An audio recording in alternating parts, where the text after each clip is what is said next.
চিটংয়ে এক বাসায় দাওয়াতে খেয়েছিলাম কালাবোনা, যেটা খাওয়ার পর সাথে রেসিপিটাও নিয়ে এসেছি। ঠিকঠাক একটা রেসিপিতে কিন্তু ওরকম প্যারা নেই। অথেন্টিক রেসিপিটাই আজকে শেয়ার করছি। কালাবোনা রান্নার জন্য আমি এখানে 2 কেজি গরুর মাংস নিয়েছি। মাংসগুলো কিন্তু রেগুলার কাট করে কেটে নেওয়া আছে, আর আগে থেকে 2বার পানি দিয়ে ধুয়ে নিয়েছিলাম। এখন এখানে 2 টেবিল চামচ দিয়ে দিচ্ছি আদা বাটা, 1 টেবিল চামচ রসুন বাটা, আর এখানে 1.5 টেবিল চামচ দিয়ে দিচ্ছি লাল মরিচের গুঁড়া, 1 চা চামচ হলুদ গুঁড়া, আর 2 চা চামচ ধনিয়ার গুঁড়া, 1 চা চামচ ভাজা জিরার গুঁড়া, আর এখানে 1.5 চা চামচ দিয়ে দিচ্ছি গরম মশলার গুঁড়া। পেঁয়াজ বেরেস্তা দিয়ে দিচ্ছি হাফ কাপ, 1 কাপ দিয়ে দিচ্ছি পেঁয়াজ কুচি। এখন এখানে কিছু আস্ত গরম মশলা দিয়ে দিচ্ছি, 2 টুকরো দারচিনি, 2-3টার মতো তেজপাতা, এখানে বড় এলাচ, লং, গোলমরিচ, আর হচ্ছে ছোট এলাচ। 1 চা চামচ লবণ দিয়েছি। বেরেস্তা ভাজা তেল দিয়ে দিলাম হাফ কাপ। সবগুলো মশলা এখন হাত দিয়ে ভালো করে মাখিয়ে নিচ্ছি।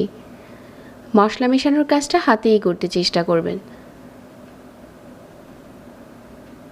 এভাবে করে সবগুলো মশলা মেশানো হয়ে যাওয়ার পর এটা আমি রেস্টে দিয়ে দিচ্ছি 1 ঘন্টার জন্য। তারপর চুলাতে বসিয়ে দিলাম আর মিডিয়াম আঁচে জাল করে নিয়েছি। একটু নেড়েচেড়ে দিয়ে ঢাকনা দিয়ে ঢেকে দিচ্ছি। এই মাংসটা থেকে যে পানিটা উঠবে এটা দিয়ে আপনি মাংসটা সিদ্ধ করতে পারবেন। তবে অনেকে যদি চুলার আঁচ বাড়িয়ে মাংসটা সিদ্ধ করতে যান, ওই ক্ষেত্রে ঝোলটা টেনে যাবে। তাহলে আপনারা এখানে একটু গরম পানি অ্যাড করতে পারেন। মিডিয়াম আঁচে এভাবে করে বেশ কিছুক্ষণ রান্না করে নিচ্ছি, যাতে মাংসটা নরম হয়ে আসে আর ঝোলটা পুরোপুরি টেনে আসে। শুধু মাঝে মাঝে একটু নেড়ে দিলে হয়ে যাবে। এভাবে করে বেশ কিছুক্ষণ কষিয়ে নিয়েছি, আর এখন দেখতে কালারটা ঠিক এরকম হয়েছে। এই পর্যায়ে কালাবোনাটা বাগার দেওয়ার জন্য রেডি হয়ে গেছে। এখন একটা প্যান বসিয়ে 1/3 কাপ নিয়ে নিচ্ছি সরিষার তেল। কালাবোনা অবশ্যই সরিষার তেলে বাগার দিতে হয়, তা না হলে দারুণ একটা স্মেল আসে না। আদা কুচি দিয়ে দিচ্ছি এখানে 1 চা চামচ, 4-5টার মতো শুকনা মরিচ, 2 কোয়া রসুন কুচি করে দিয়ে দিচ্ছি। সরিষার তেলের সাথে এগুলো ভেজে যে মাংসটা আগে থেকে আমরা বোনা বোনা করে রেখেছিলাম এটা এখন দিয়ে দিলাম।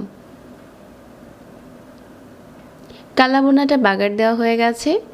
এই পর্যায়ে এখানে দিতে হবে কিছু আস্ত পেঁয়াজ পাপড়ি করে নিয়েছি আগে থেকে, ওটা দিয়ে দিতে হবে। আর কিছুই লাগবে না। চিটংয়ের অথেন্টিক কালাবোনাটা নাকি এভাবেই রান্না হয়। আমি যেই বাসায় দাওয়াত খেয়েছিলাম ওইখান থেকেই আজকের এই রেসিপিটা নেওয়া।